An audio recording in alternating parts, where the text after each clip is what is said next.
हाथी और 6 अंधे व्यक्ति। बहुत समय पहले की बात है।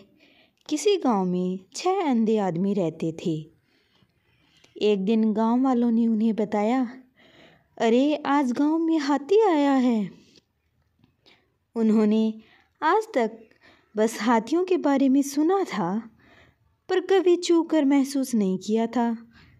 उन्होंने निश्चय किया, भले ही हम हाथी को देख नहीं सकते, पर आज हम सब चलकर उसे महसूस तो कर सकते हैं ना।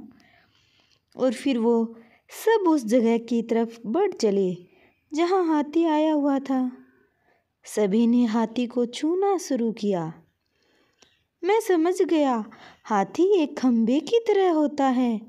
पहले व्यक्ति ने हाथी का पैर छूते हुए कहा, अरे नहीं, हाथी तो रस्सी की तरह होता है।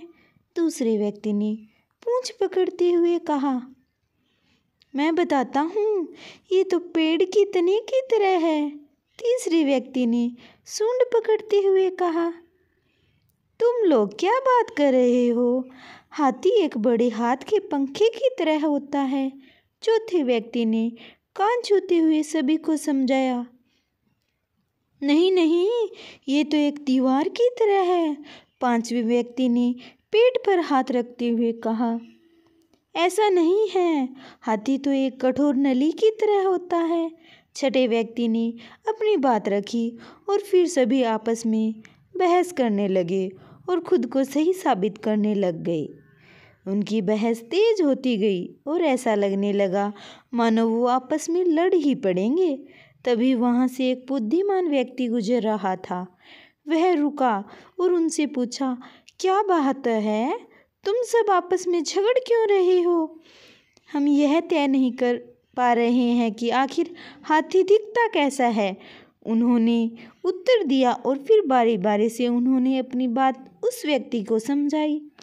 बुद्धिमान व्यक्ति ने सभी की बात शांति से सुनी और बोला, तुम सब अपनी जगह जगह सही हो। तुम्हारे वर्णन में अंतर इसलिए है क्योंकि तुम सब ने हाथी के अलग अलग भाग छुए हैं, पर देखा जाए तो तुम लोगों ने जो कुछ भी बताया वो सभी बातें हाथी के वर्णन के लिए सही बैठती है।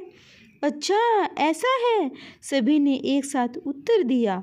उसके बाद कोई विवाद नहीं हुआ और सभी खुश हो गए कि वो सभी सच कह रहे थे। दोस्तों, कई बार ऐसा होता है कि हम अपनी बात को लेकर अड़ जाते हैं कि हम ही सही हैं और बाकी सब गलत हैं।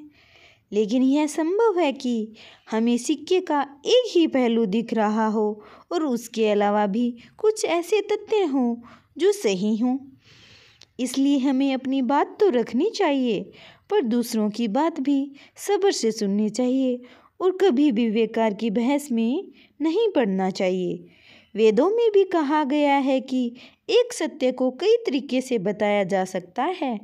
तो जब अगली बार आप ऐसे किसी बहस में पड़ें तो याद कर लीजिएगा कि कहीं ऐसा तो नहीं कि आप हाथ में सिर्फ पूंछ हैं और बाकी हिस्से किसी और के पास हैं।